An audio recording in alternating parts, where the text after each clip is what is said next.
Como que o senhor vê essa questão que existe ainda muito hoje, essa briga que existe entre pessoal que investe em ações, fundos imobiliários? Será que não dá para a pessoa ter os dois na carteira? Ou seguir pela linha que o senhor segue, que é a Uhum. questão de, pô, o meu círculo de competência é esse, eu vou ficar aqui. Uhum. Hã? Como que o senhor vê isso? Como solver esse problema, na verdade, né? Eu acho que isso, de novo, são polêmicas criadas para engajamento, entendeu? Não tem fundamento nenhum, zero fundamento disso. Quando eu falo que eu tenho 80% do meu patrimônio, pouco mais, pouco menos em fundo imobiliário, o resto é renda fixa como reserva, etc., é longe de mim querer parecer que isso é o melhor, e longe de mim querer incentivar as pessoas a fazerem isso, e longe de mim criticar as ações, criticar um SP500, criticar um Bitcoin, criticar... Não tem o menor sentido isso. Não tem o menor sentido. Agora, uma coisa que eu posso defender e defendo a ferro e fogo é o ciclo de competências. Então, assim, são raras as pessoas que têm um ciclo de competências que alcança 5, 6, 7 classes de investimentos. Eu desconheço. São raras, assim. Eu conheço algumas, mas como eu disse, são raras. Não é comum. E muitas das pessoas que estão falando coisas, às vezes, pela internet ou alguma coisa por aí, tá raso em todos os deles. Por isso que acaba ficando, né, nessa questão. Isso é bem verdadeiro, professor. Desculpa Pode te falar. interromper. Isso envolve muito o mercado de Bitcoin também, né, de criptomoedas. O pessoal que fala mal não conheceu ainda de fato como que funciona o Bitcoin. Então, como o senhor falou, está tentando expandir o círculo de competência para onde ainda não entendeu de fato, né? É realmente isso. É isso. E assim, quando alguém me pergunta, por exemplo, sobre essa questão de Bitcoin, eu falo assim, olha, eu tenho preferência por ativo que gera renda. Né, eu tenho mais aderência, um ativo que eu consigo precificar melhor. Isso eu não estou falando mal do Bitcoin ou de outras moedas virtuais. Eu nunca comprei um 0,0 qualquer coisa de Bitcoin. Eu não sei comprar. Se você virar para mim, eu vou ter que jogar um vídeo na internet e aprender a comprar. Eu sei que eu vou aprender. Mas eu nunca comprei. Eu não sei eu sei um contexto do que é blockchain, mas eu não sei o que é isso. Eu não tenho a menor vergonha de falar isso. A menor vergonha. Pelo contrário, isso me legitima a falar isso à vontade para você. E mais do que isso, me descredencia de falar mal. Muito bom. Não muito é? bom. Eu vou falar um negócio que eu... É uma postura muito rara na internet. Entendeu? Eu não vou, jamais vou atacar isso, entendeu? Agora, infelizmente, o fundo imobiliário ele vem se popularizando. Eu acho que é um ativo, um baita ativo para compor renda, como eu falei para você agora há pouco, para compor renda do brasileiro. Eu acho que o brasileiro ele tem um déficit gigante previdenciário e o fundo imobiliário preenche bem. Ele é um produto relativamente simples. Você tem vários fundos que são bastante seguros, estáveis, previsíveis, emissões feitas de maneira adequada, responsável, crescendo o fundo com responsabilidade, etc. E quando você vai lá e ataca ou coloca um bode na sala complexo, enfim, você vai fazendo alguma coisa, você traz um problema grande, porque às vezes as pessoas que ouvem isso, elas têm alguns perfis que eu queria trazer para você. É legal isso. Quais são os perfis das pessoas que ouvem isso? Primeiro perfil. O cara ouve e fala, cara, eu conheço, eu já invisto há muito tempo, já questionei isso com o Baroni, com o fulano e com o ciclano que entendem de fundo imobiliário. E, cara, o que essa pessoa falou, o que alguém falou, isso não tem absolutamente nada a ver. E meio que fala assim, cara, viajou, não tá nada a ver, não tem nada a ver, isso aqui não faz sentido nenhum. Tudo. Então você tem esse perfil, que é o cara que sabe que tá tendo a crítica, vê a crítica, ouve, mas fala, cara, não tem o menor sentido isso. A outra pessoa, que eu vou agora no extremo, o cara pega isso, aí ele fala, era isso que eu precisava. Aí ele vai, e assim, eu acho que isso até, assim, eu não sou especialista comportamento humano, mas eu acho que tem uma coisa aí meio estranha, porque assim, aí ele começa a entrar numa live de um cara que só fala de fundo imobiliário para ficar querendo trazer pessoas para ele. Isso é um saco, né, cara? Eu até acho que isso é meio um problema. Eu falo assim, não é muito mais fácil você montar um canal e falar assim, por que eu sou contra fundo imobiliário e começar a provar por A mais B um monte de coisa, eu acho isso muito mais sensato. Eu teria muito mais interesse em conversar com esse tipo de pessoa. Mas essa pessoa não quer pagar o preço. Ela não vai, porque quando ela começar a se expor, ela vai derrapar na primeira curva. Sim, ela não tenha dúvida disso. Então ela não vai se expor a isso. E ela fica ali colocando aquelas coisas no chat. E para mim, como eu te falei, isso acaba sendo um combustível para mim para continuar fazendo a coisa da maneira como eu faço. Então, enquanto ela acha que ela está desconstruindo, pelo contrário, ela está me fortalecendo o alicerce para continuar falando. É o segundo perfil. Eu fui pro extremo. Que aí o cara, tudo que ele precisava era isso. Então, qualquer coisa que acontece, fulano tinha razão mesmo, olha aí, não serve para nada, olha aí, não sei o que, tal. Mas como diz o ditado, assim, sabe, gastando tempo em vão, sei lá, enfim, alguma coisa assim. Agora, o do meio me preocupa. Olha só, são 3 perfis. O de cá é o cara que ouve e fala, cara, conversa com o Barão, já conversei com o Barão sobre isso, não tem nada a ver com o que o fulano tá falando, o que o ciclano tá falando. O outro, como eu falei, é aquele que precisava disso para sair atacando e bombardeando, e aí você nem sabe o que esse cara tem, o que ele quer, o que ele gosta. Não me preocupa esse cara. O primeiro não me preocupa, pelo contrário, mostra que o trabalho tem sentido. Agora, o do meio me preocupa. Você sabe quem é o do meio? Cara, o do meio me preocupa muito. Porque o cara do meio é aquela pessoa que convenceu a esposa, a família, a pegar uma parte relevante da economia e investir em fundo imobiliário. Lê o livro, assiste o canal do fulano, do ciclano, do beltrano, que está ali fazendo um trabalho bacana, gosta de ouvir essas pessoas, vê o gestor, sente confiança. De repente, cara, começam a falar para ele que esse negócio é tudo uma maluquice. Esse cara fala, como é que eu vou falar isso para minha mulher? Desaba o mundo dele. Desaba, fala, pelo amor de Deus, ele vem atrás de você, o cara tá desesperado. Cara, eu vi isso no canal do fulano, o ciclano falou aquilo. Como é que é isso, cara? Esse cara eu dou muita atenção para ele, você não tem noção da quantidade que chegam pra gente. E às vezes quando eu faço um vídeo, é meio que pra atender a esse cara. Porque o de cá tá protegido porque ele já tá blindado. O de cá não adianta você falar. Você sabe que tem uma frase, guarda essa frase que é muito legal. Me foge a autoria. Aliás, enfim, não sei. A frase é o seguinte: para quem acredita, nenhuma palavra é necessária. Para quem não acredita, nenhuma palavra é possível. Para quem acredita, nenhuma palavra é necessária. O cara já entendeu. Sim. Para quem não acredita, nenhuma. Do que eu falar, ele não vai. Ele não quer entender. Ele não quer entender. Agora, esse cara do meio, cara, eu tenho. Não é dó a palavra, não é dó, é preocupação. É zelo. Esse cara, toda vez que ele vier conversar comigo, eu vou dar muita atenção para esse cara, porque você vê a legitimidade da preocupação dele. Barone, eu vi fulano, e ele vem com cuidado. Ô, professor, tudo bem e tal?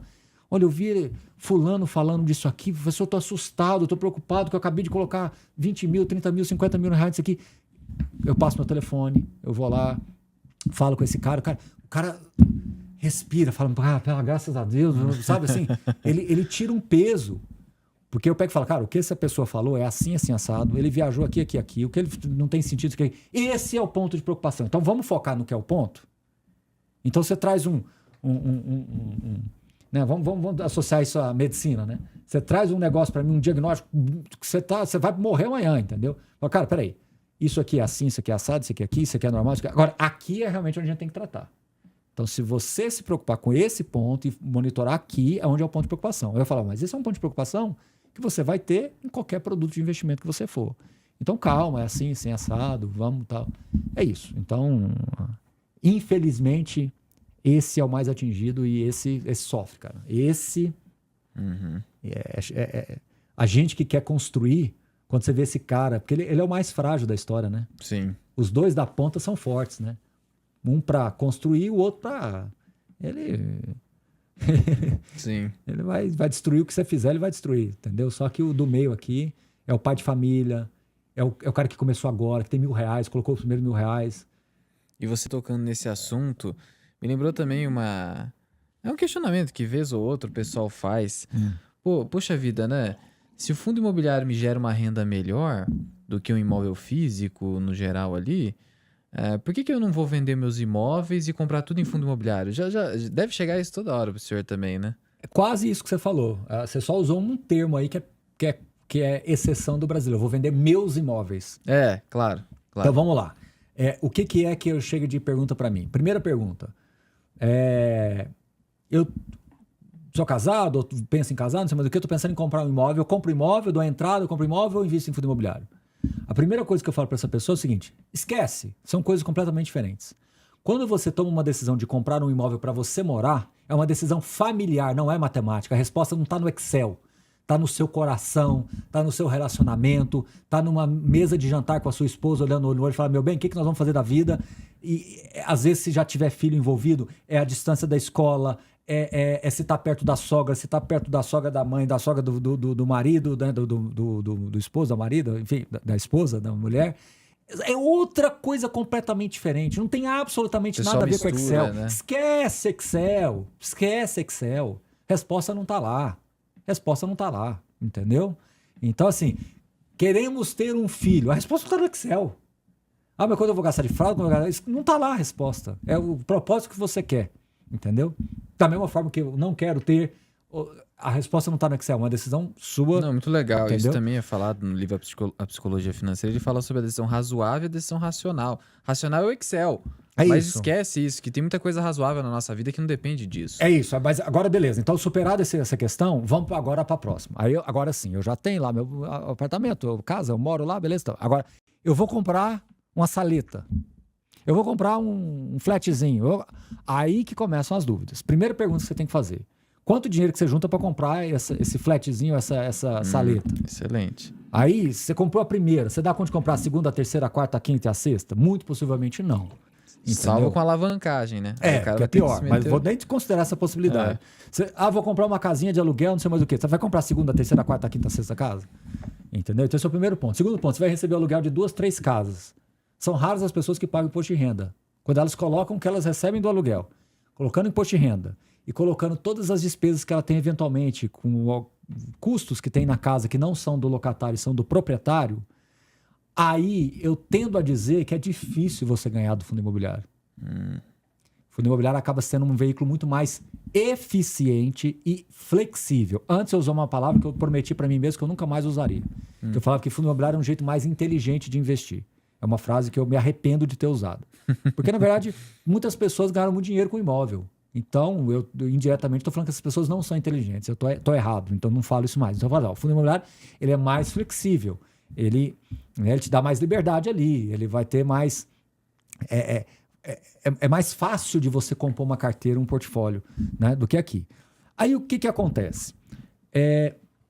Nós temos um problema que o brasileiro gosta de abrir a gaveta e pegar a escritura. Entendeu? E aí voltamos para a psicologia, saímos do Excel. Porque se eu for falar para o cara comprar 200 mil reais em fundo imobiliário, ao invés de comprar uma casa, e o cara ficar sem dormir, compra a casa. Entendeu? E vai alugar a casa. Entendeu? E aí a minha sugestão para essas pessoas é: compra a casa.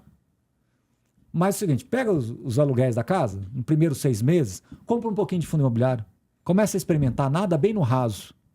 Se algum dia você se convencer, aí você pode vender a casa e vir para cá. Certo? Agora eu vou responder a sua primeira pergunta. A pessoa que tem muitos imóveis, meus imóveis.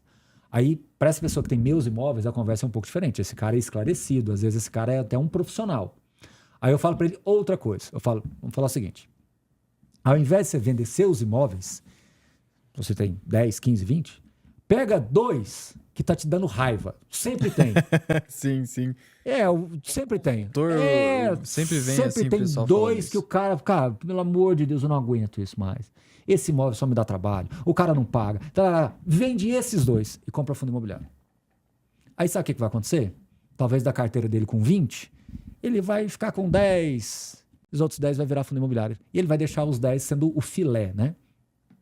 E a terceira resposta que eu quero te dar, o único que eu não discuto, é quando o cara fala assim: Barone, eu tenho minha casa, moro tudo bem, mas eu tenho 2 imóveis comerciais que tá lá na esquina de Londrina, aquela esquina que não fica vaga, aquela lá. Esse cara, eu nem tento convencê-lo do fundo imobiliário, porque esse cara tá muito bem posicionado. Entendeu? Esse é um cara que... Só que quantos brasileiros conseguem comprar a melhor esquina de Londrina? É difícil, entendeu? Então, assim, Não sei se eu respondi a Respondeu pergunta, muito mas bem, é isso. muito bem. E aí eu acho que entra outra pergunta que eu vejo o pessoal falando, aí eu queria a resposta do senhor. Para quem é entendido do mercado sabe, mas eu acho que a gente tá falando com o pessoal aqui que muitas vezes tem essa dúvida de que, puxa vida, qual que é a mágica do fundo imobiliário? Às vezes tem esse tipo de dúvida. Como assim? Eu tenho meu imóvel, eu faço no máximo 0,5% ao mês, no máximo. E aí vem lá o fundo X de logística, até de shopping e tudo mais, faz 8, 9. Que mágica que é essa? Ainda pagando taxa de administração? Que loucura que é essa? Eu não tô acreditando nisso aí. Sabe esse tipo de coisa? Acontece. Eu queria que o senhor falasse um pouco sobre Não, isso. legal, a pergunta é ótima. A resposta está em escala, né? O cara que te faz essa pergunta do 0,5%, o cara pensa no apartamento de 300 mil, no flat e tal, ele está pensando nesse escopo. Quando a gente está falando de fundo imobiliário, a gente está falando do imóvel de 300 milhões, 200 milhões. Imóvel comercial, em que a companhia, a empresa que está alocando, ela está criando um ambiente operacional para ela, para o negócio dela.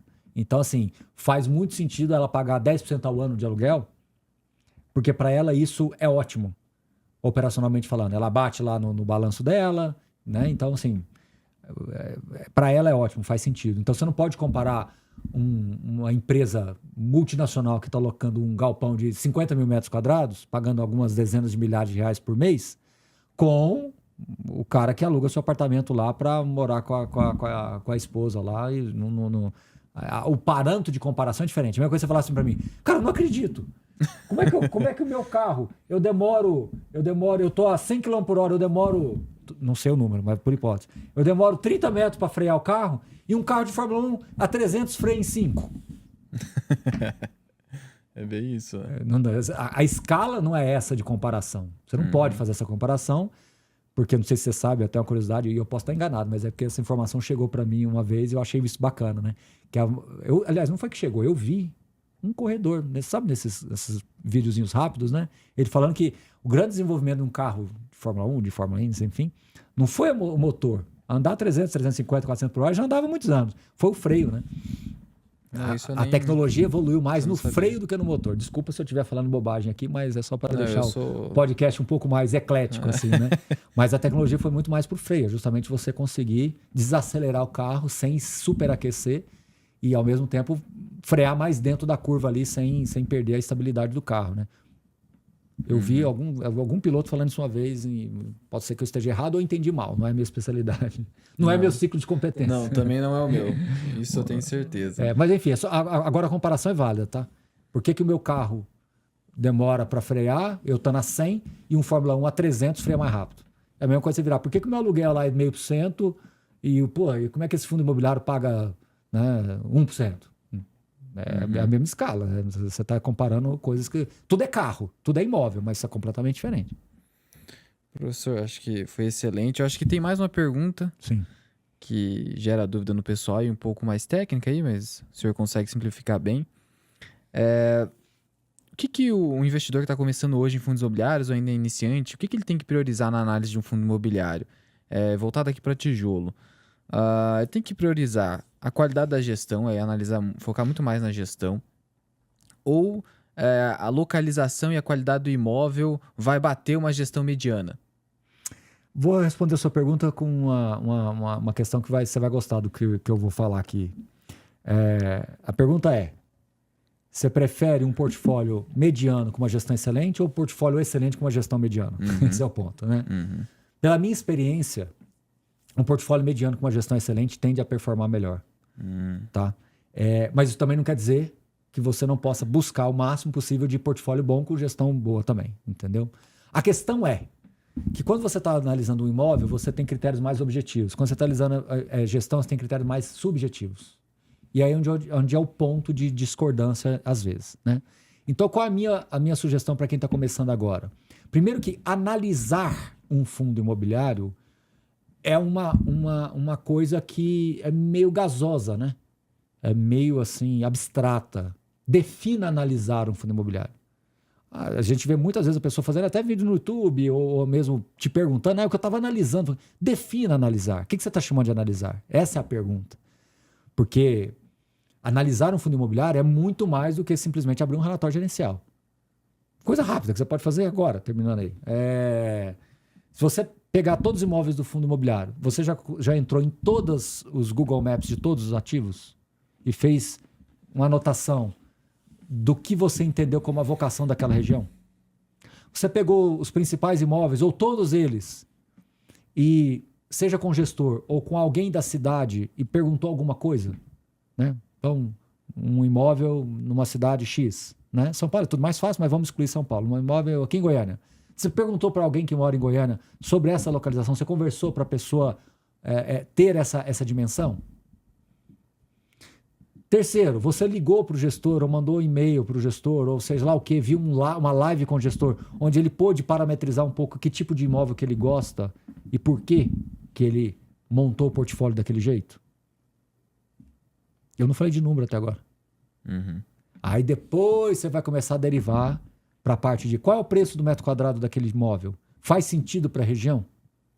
Qual é o valor? Esse é, para mim, um dos mais importantes. Qual é o valor que aquele locatário paga no metro quadrado? Porque se eu sou uma pessoa que gosta de fundo imobiliário e eu prezo pela renda, o que vai me frustrar é se aquele portfólio não for capaz de gerar aquele rendimento por cota com base numa discrepância de valor de aluguel. Se você tem um aluguel barato ou competitivo, isso te protege muito. O aluguel no preço certo protege muito o investidor. O aluguel no preço errado é uma tragédia anunciada. Por quê? Porque o aluguel no preço errado, ele é errado 1 ano, 2 anos, 3 anos, 4 anos. Quando ele chegar na hora de uma revisional ou do vencimento do contrato, você ganhou de colher, jogou fora de balde. Porque ele vai te trazer para a realidade. Fala, meu amigo, esquece, esse valor que você está pagando é muito mais para baixo, pode vir para cá. Sai desse mundo aí e vem para cá. Uhum. O aluguel no lugar certo, ele é uma proteção natural, um hedge natural para o investidor. Então você tem que saber se aquele fundo está com o aluguel no preço certo. Então você tem que fazer conta. Aí sim começa a fazer conta. Entendeu? Uhum. Enfim, e aí você vai para a questão dos custos. Muita polêmica em torno disso. Desnecessária. As pessoas querem que a gestão de fundo imobiliário seja feita no vento, né? E criam coisas que são como se fossem soluções definitivas, e eu digo porque não são. De tudo que eu já ouvi até hoje, o bom gestor seria aquele que ganhasse pela receita. Uhum. Preocupante isso. Porque parece um alinhamento de curto prazo, mas no médio e longo prazo pode desalinhar de um jeito irreversível. Porque ele pode fazer tudo o que ele puder para que ele maximize as receitas, porque num dado momento sobrou o bagaço da laranja, não tem mais nada para tirar aqui. Não me interessa mais esse fundo. Perigosíssimo. Então não existe um modelo perfeito. É pelo valor patrimonial. Aí o cara vai querer fazer emissão porque tem que aumentar a remuneração dele. Não, é pelo valor de mercado, porque se ele começar a fazer um trabalho mal feito, a cota cai e ele ganha menos. Mas ele pode fazer coisas para trazer aquela cota para cima, para pagar mais rendimento por cota, todo mundo gostar e ele querer fazer e tal. Ele pode fazer... Todas você vai achar pontos positivos e negativos, sim ou não? Sim. Então, como é que eu encontrei uma alternativa? Eu acredito que é justo, é fair, quando você tem um fundo que tem entre 8% e 12% das despesas versus receitas. Porque isso me parece muito razoável quando você compara com o mundo real. Certo? Certo. Tá bom. Você tem um ativo de alta complexidade, você tem um ativo que você vai sentar na mesa com o CFO de uma multinacional. Então, esse cara não vai ganhar pouco. Ele não é uma imobiliária da esquina que está esperando alguém aparecer lá na porta, um estudante falar, eu quero lugar porque eu moro perto da escola. De novo, a escala é diferente, né? Vai ter que ter um time de engenharia, vai ter que ter um time jurídico, um corpo jurídico. Ou você acha que assinar um contrato BTS se resolve em 2 dias? Ou você acha que são dezenas de certidões que são tiradas para comprar um imóvel? A diligência jurídica, tem casos que a gente conversa com o gestor que o cara puxa não sei quantos anos para trás do imóvel. Então você acha que isso é feito por migalhas? Não, tem profissionais caros envolvidos. O negócio de gestão imobiliária é um negócio de escala e de gente. Deixa eu contar uma coisa. Uhum. Uma gestora que tem hoje 2 bi sobre gestão, ela mal paga as contas. A gestora está de pé, se balançando. Quando você tem 3 bi sob gestão, você tem um negócio bom. Acima de 3 bi, aí você começa a ter um negócio bom e claro que aí vai crescendo. Aí você, de novo, você vai ter escala. Obviamente, né, você pode flexibilizar isso diminuindo uma taxa de gestão gradualmente à medida que o fundo cresce. Eu estou falando de gestão. A administração não vai mudar. Então, se algum dia a gente for reivindicar alguma coisa, vamos baixar a taxa de gestão, porque a administração não muda. É de 0,10 a 0,20, ponto. Tá? E olha que eu acho que administrador é um herói, né? Porque ele acaba tomando um risco gigantesco. Sim. Né? Não, E a taxa do administrador não vai mudar. Então é do gestor. Então o gestor, às vezes, ele escalona aquilo ali. Mas a grande dificuldade do gestor é que, à medida que ele cresce, ele vai tendo que reter cada vez mais talentos, porque as pessoas do time dele vão sendo cada vez mais sendo assediadas pelo próprio mercado. E isso vai fazendo com que os salários, os bônus vão crescendo e etc, etc. Então, para o seu fundo crescer e se manter bom e competitivo, você precisa dessas pessoas. Sim. Bom, então entre 8% e 12% me parece bastante razoável. Como é que eu chego nesse número? Eu pego as receitas administrativas, né, e as despesas administrativas e divido pelas receitas imobiliárias. Se tiver entre 8 e 12 é um número muito bom. Eu até gosto de colocar as receitas globais, eu coloco as operacionais também, que aí eu faço uma conta até mais conservadora. Tá? A única dificuldade que tem aí é quando você tem a despesa financeira, porque aí aquela pode inflar, mas aquela despesa financeira está inflando porque ela é, na verdade, o custo da alavancagem, né? Sim. Aí você tem que saber fazer uma conta ali para excluir, mas tudo bem, 8 e 12%. Entre 12 e 15 eu já acho que é um fundo caro. É um fundo, aí você tem que ser, é um fundo mais de grife. 15 para cima, aí você já começa a ter que entender por que é acima. Se é uma coisa pontual, ou se porque realmente é um fundo altamente complexo, mas 8 e 12 me parece que é o que mais seja justo e o que normalmente nós encontramos na grande maioria dos fundos que a gente acompanha. Então, falar que a indústria de fundos imobiliários eu acho que é um certo exagero. Sim, o pessoal fala que é mercenário, é um bom de mercenário. Assim, a impressão que eu tenho às vezes, tá, é que as pessoas acham. Uma vez eu fiz uma pergunta dessa para um gestor num evento, assim, na lata. E ele achou graça, todo mundo achou graça, porque realmente eu fiz direto. Falei assim, ó, vou começar pelas perguntas mais fáceis. Eu falo assim, a vida de um gestor é acordar de manhã cedo e falar, bom, como é que eu vou ferrar o cotista, como é que eu vou ganhar dinheiro? Entendeu? Porque para alguns é isso. Às vezes a impressão que dá para as pessoas é essa. O gestor acorda de manhã e fala, bom, espreguiça, toma um Como Danone. que eu vou ferrar hoje? Fala assim, bom, hoje eu vou ferrar o cotista, deixa eu ver como é que eu começo, entendeu? Mas não é assim. A questão é que em decisões de investimentos, e os CEOs das empresas, você acha que todas as decisões que eles tomam no dia, todas elas são plenamente alinhadas? Não, por favor, não sejamos ingênuos. Quantas vezes você acha que tiveram despesas administrativas nas companhias listadas que talvez você não ficou sabendo e que foram abusivos não é a palavra correta, não quero usar essa palavra, que foram exageradas ou foram, sei lá, desnecessárias, às vezes, em alguns casos? Claro que tem. Sim. Um evento que foi feito, alguma coisa assim, tudo, entendeu? Com certeza. Então, acho que as pessoas maximizam as coisas quando vem muito para o fundo imobiliário. Mas eu vou te dizer por que isso acontece. Sabe por quê? Porque fundo imobiliário é um dos produtos mais transparentes que existe. E essa transparência, ela gera valor, mas ela também gera o ruído. As pessoas questionam mais. Entendeu? Sim. Então, assim, eu acho que o gestor, ele tem que gerar valor para o fundo. Então, se você virar para mim e falar assim, como analisa um fundo imobiliário? Que foi a sua pergunta inicial e queria te dar a resposta.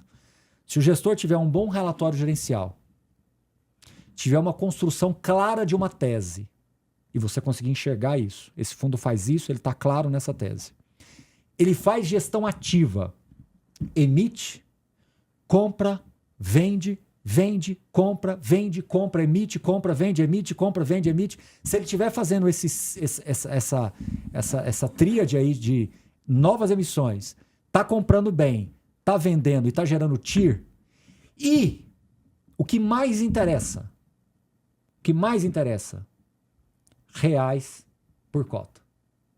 Esse é o número que vai dar a diretriz da qualidade da gestão. Se você olha os reais por cota, que é a linha final, é a última coisa, a que entra no seu bolso, está se mantendo estável, previsível e crescendo ou tendo, vou usar o termo que você usa, tendo um desvio padrão relativamente baixo, porque às vezes pode cair, porque está tendo um ganho não recorrente, mas está bem claro isso no relatório. O pessoal está vendo isso com a HGLG também, né? Isso, exatamente. Mas você está vendo essa estabilidade, os números não... Aí sim, os números não mentem.